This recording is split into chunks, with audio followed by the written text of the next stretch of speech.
Hi guys, this is Ace Carter here, and today I'm going to be making a video about making your very first fursuit head. So you might have just entered the furry fandom and you might have seen these weird creatures such as Ace. Ace is a full digigrade fursuit.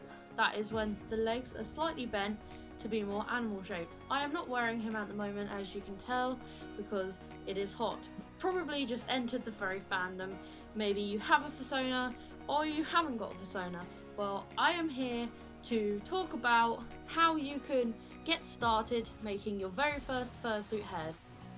So, number one, I would always suggest, if you don't have the money, use craft fur to practice. But if you have the money, always opt to use high quality fur. So my first few fursuits were definitely made out of craft fur. Actually, a very few of my suits were actually made out of craft fur. I couldn't tell. I didn't know the difference between them personally, so that's a problem. But craft fur, to tell it's craft fur, basically, if it's on your skin and it feels a bit rough on the backing and quite itchy, it genuinely is a sign that it is craft fur. So try and avoid that. And so once you've picked out your persona, you will have to buy the fur. Some good websites, some Mohair Bears, fabric.com.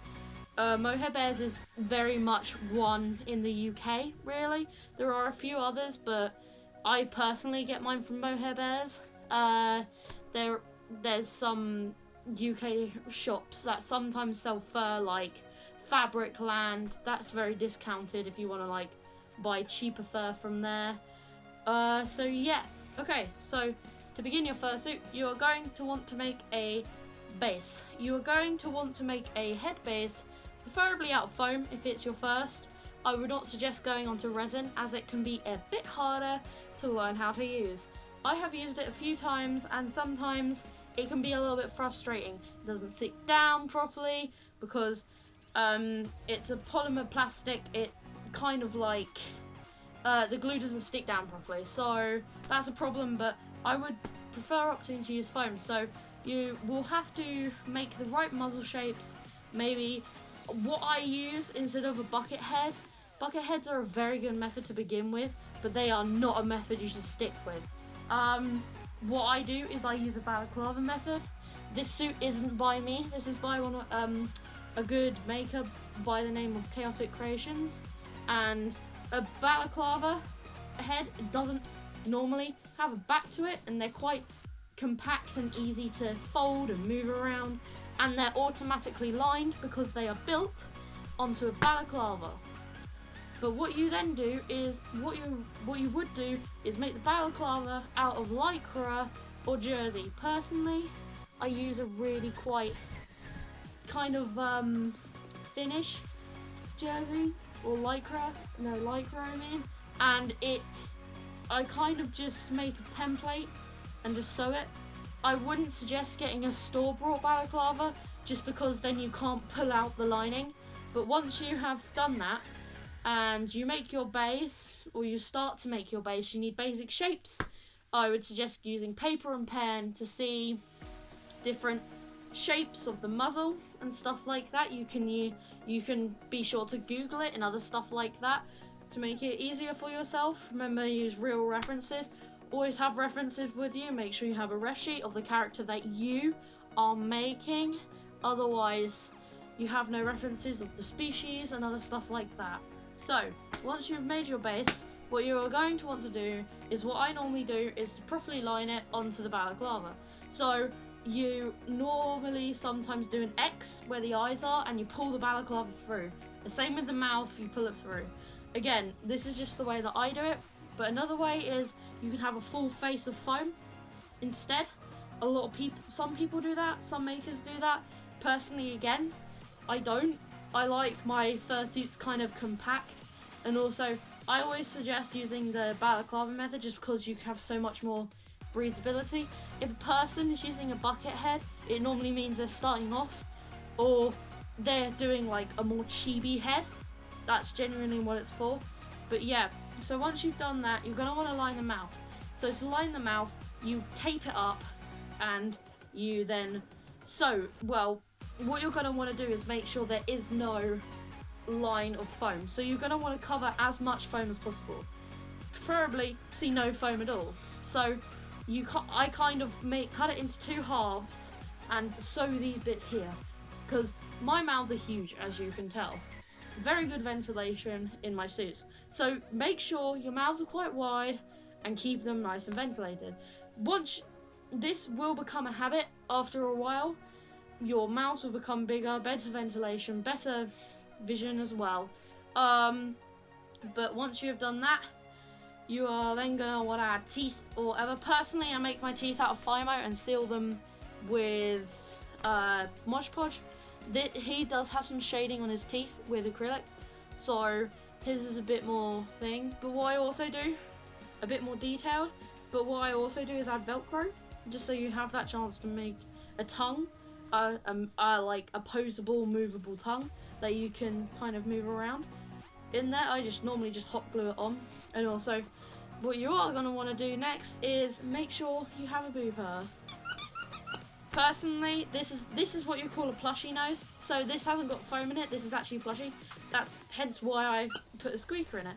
But, for example, he, I believe, has a foam nose? No, he might also have a foam nose, but like, the foam nose is where you build the actual nose out of foam, but he has actually got a nose where you can stick like something through it, like a pencil or something like that. If I can have an example, but I don't know what it is. But you can stick a pencil through that. That's called a pickable nose. But there's certain types of noses that you can make. If you're beginning off doing fursuit making, I would suggest using the foam way of making a nose. What you then do is want to tape it up, make sure you pattern it properly. I normally do one across there if I'm doing a nose like that, like one line and then maybe one coming down to give it that look of like making it more 3D and make sure there's no curved edges on your pattern. So once you've done that, you're going to want to pick a material. Most makers use fleece or felt. I would not suggest using felt. Try and avoid that. It's a cheaper way of making it, but after a while it does get quite funny and clumpy, so I would suggest avoiding that.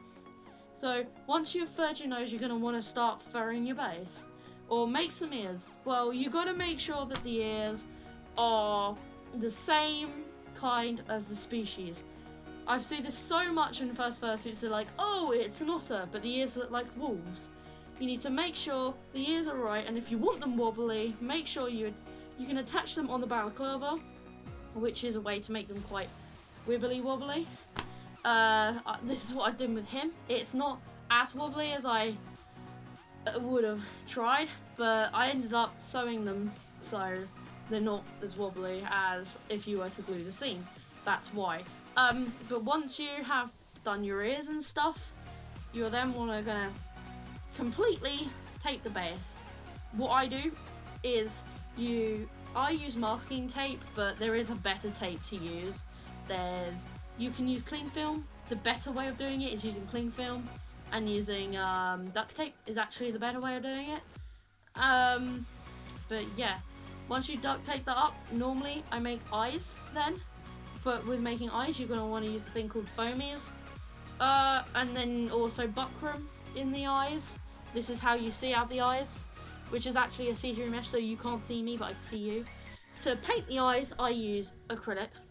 Make sure you've got a good brand, so that it's not washable. You can't wash it out easily. What I then do is also seal it with Mod Podge, just to give it that extra coat, to make sure it's not going to come out anytime soon. But yeah, I've learned my lesson from that. Once you've done that, you're then going to want to pattern your fursuit. So what you're going to do is, I would suggest, if you know your fursuit is even, only tape one half. But I normally just tape the whole thing, because normally fursuits that I make are unsymmetrical. So that means they have a different pattern the other side of the face, like Ace. So you're going to want to tape up the whole thing. Make sure it's on a mannequin head as well. Forgot to add that in. So you know how big everything needs to be with the pattern, and the pattern's right round the back. So once you've done that, you're going to want to cut your pieces out. I personally do it one piece at a time. Most people just completely cut it off, but I like to slowly build it up so I don't get confused. So you just kind of cut it off. Obviously drawing your once you've drawn your pattern, all the markings you need, make sure they're in the right place. You need to kind of cut it off and then put it down the wrong way onto the fabric, and then you kind of just build it up, I guess, and sew it. Good stitches to use is a blanket stitch. Always use a blanket stitch when you're attaching pieces of fur inside out. Once you have completely done it, you are going to want to glue the fur on. So once you've glued it all on in the right places, also feel free to, you know, ask stuff in the comments, because I will respond. I will respond with any questions that you may have. I do make fursuits and I do take commissions, so keep that in mind. But with the ears, sometimes I leave a lot of gap so you can sew them on. You can then do an invisible stitch. An invisible stitch is where you kind of do like a normal ladder stitch, but the wrong kind of way. So yeah, that's a thing that you would learn how to do. Lots of tutorials on YouTube for it. Same with blanket stitch, but those are the two stitches that most people use. So keep that in mind. But once you have furred all your stuff, you're going to want to make sure everything's all together. If you have horns, if you have hair, this is the time for hair. There is many types of hair. Floof. His is very dangly. You can make it removable, as you can see. But yeah, so you're going to want to keep your hair very long if you can, and kind of give it, and with different styles you're going to want to make it different. There is a different type of hair. What I normally do is just use the fur fabric and make a hair bean like that. It's a very common way of doing it, but as Chaotic Creation sometimes does, is they've actually got like proper wig hair from their thing. I am not sure how to do this. I'm not as knowledgeable of this way, as my suits are very more plushy and cutesy, I guess. But that way, this is hair from Hairman's Closet, and you can kind of make yourself like more wispy hair. This is for more, I guess, stylized and more serious looking suits like him. But Ace's hair is just very long fur. And I just attached it with a Velcro flap at the top, which is, I don't know, I don't really like magnets because they sometimes can go a bit dead with me for some reason. So that's a thing. But yeah, that's kind of the basics. So I'm now going to go on to just tips. So when you are sewing your fur together, make sure you sew as close together as possible. Not maybe like a few millimeters apart, or maybe a centimeter per stitch. You want to make sure you do that. When it comes to necks, you're going to want to kind of do a shape that's like that. You got to make sure the shoulders, near the shoulders, are much shorter fur than around the front and the back, so you can't see your back and your front. But once you've done that, yeah, you can kind of just, you can sometimes add more airbrushing, stuff like that. There's lots of tutorials on that. If you have any questions, I can do on the next video. This is the first video, so I might seem a bit I guess, but yeah, anyway, more tips. Remember to sew as much markings as you can. The more markings you sew in rather than airbrush, the better, because then it's less likely to wash out, because over time airbrushing will, and 100% will, slowly fade, because, you know, fursuit's stinky, fursuit's gotta be washed. But yeah, and also when you're doing the ears, please try and sew it on if you can, but if you can't, then glue it, but hide it as much as you can. That's another thing. Try your best to sew as many seams as possible. Anyway, my name is Ace Carter, and I will be seeing you in the next video. Bye bye! Everything changes.